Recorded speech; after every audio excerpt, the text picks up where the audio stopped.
Father David here. It's Sunday and time for your weekly sermon. And today's story comes from Luke, when Jesus and his disciples are around the temple and Jesus is talking about the coming of the end times. Today's sermon is entitled Apocalypse. I wonder how many Episcopal churches will be speaking about apocalypse today. We Episcopalians tend to appreciate the parables, the wisdom stories, the moral teachings, but we prefer to leave this end-of-world stuff to the evangelicals or the Pentecostals. I remember being at a public housing renovation dedication one year when the local pastor started chatting up about his showing end-of-days movies on 16mm film, broadcasting them on the sides of the old buildings.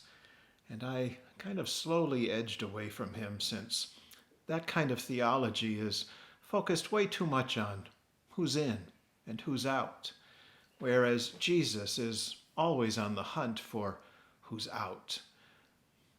So end of times stuff is things we don't tend to focus on, but we ought to, because that's what Jesus is talking about today.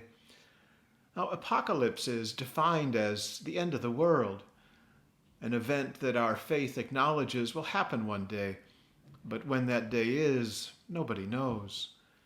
Jesus is crystal clear about our inability to know when that day is.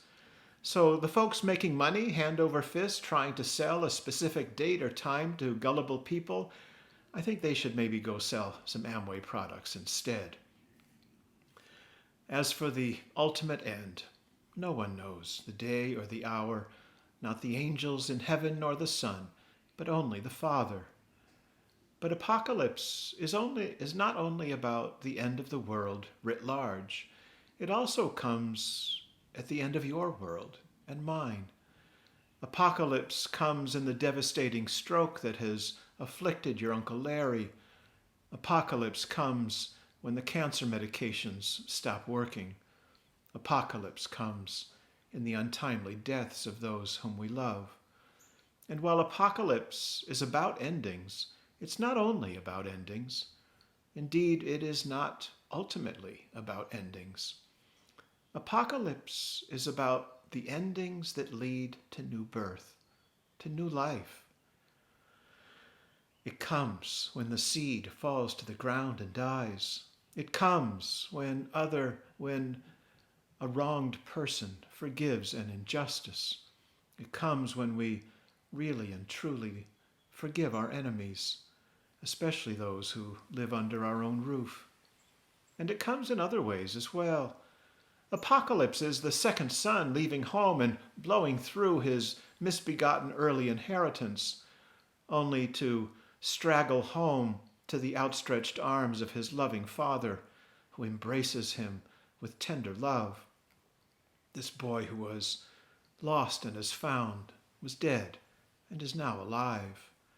Apocalypse is Lazarus dead in his grave, his sisters inconsolable, only to be summoned forth days later with a magnificent cry from outside the tomb, "Lazarus, come out." Apocalypse, it's the death necessary for all new life to emerge. And that's why Jesus speaks of these horrors not as ends in themselves, but as birth pangs. I don't know why suffering is the path to life. I only know that it is. With the life, death, and resurrection of Jesus standing before our very eyes, as God's reassuring, "All shall be well," to our fear and confusion. How we deal with suffering in this world, how we approach and understand and grapple with our own suffering, will over time shape who we become and will shape the lives that we live. I'm a cradle Roman Catholic, educated in a major Roman Catholic seminary. I joined the Episcopal Church in my late 20s. And because of my background, I often think of what's similar between the Roman and Episcopal churches. Both have priests and nuns. Both have a head of church who lives in a foreign country. The Mass, with its focus on the Eucharist, is very similar. And I think sometimes too about how we are different from one another.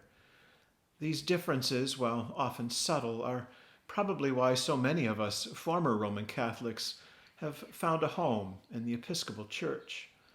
One friend of mine likes to call us Catholic Light, as if we were a bottle of beer.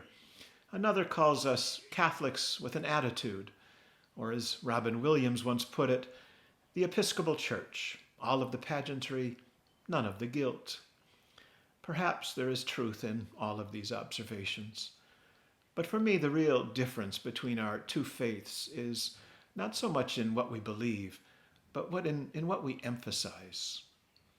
Many years ago, before I was ordained, and while still at my home church at St. John's by the Sea, I was given the opportunity to preach from time to time as a licensed lay preacher. Father Hopkins, my friend and mentor, was the vicar at the time. And one week, my sermon was about a young couple from Maryland who, the newspaper reported, had a child out of wedlock in a motel, and to avoid telling their parents about the birth, they suffocated the newborn girl and put her body in the motel dumpster. My sermon that week focused on the continuing presence of evil in the world, and my comments spoke about our sinfulness and the challenges that our faith puts to us to change. My comments were heavy on the Roman Catholic point of view. The following Sunday, Father Charlie also spoke to that same story of the Maryland couple in his sermon. He reflected that the love of God is strong enough to reach out to everyone, including those young people in Maryland. He commented that if we really believed in what was revealed to St. Paul, that neither sickness nor persecution nor even death can separate us from the love of God, that even at our weakest, the loving Father turns his face toward us and embraces us. And I've thought a lot about what Charlie had to say over the years. His comments keep me thinking about what it means to be a Christian in the Episcopal Church. As a Roman Catholic, I spent an awful lot of time thinking about my own unworthiness. So much effort focused on my failures, my lack, my inability to measure up. And don't get me wrong, the Roman tradition celebrates the love of God just as much as that tradition rejoices in the God who loves us more than we can ever know. But the Episcopal emphasis, it seems to me, leans with a deeper assurance into the unfailing love of God that here and now accepts us in every circumstance of life, that everyone is welcome in the household of God. The door is shut to no one. It seems to me that the Episcopal focus is a worthy, gospel-rooted focus, because how we see our relationship with God says a lot about how we relate to each other. If we think of ourselves as failures in the eyes of God, won't we see ourselves as failures in the eyes of others? If we believe in a God who is quick to judge and slow to forgive, won't I do the same to others? On the other hand, if we live with confidence that we are loved and treasured by God, perhaps I'll be more inclined to treat you that same way. So much of what counts for happiness in this life is peace, no matter what happens. It depends on our attitude about God and our attitude toward each other and toward ourselves. So today, let's trust that, especially in the face of the various endings that we all deal with, let's trust that God is faithful and kind and forgiving. As we rejoice with the psalmist who sings today, "My heart is glad and my spirit rejoices.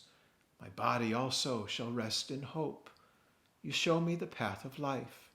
In your presence there is fullness of joy, and in your right hand are pleasures forevermore." God bless you all.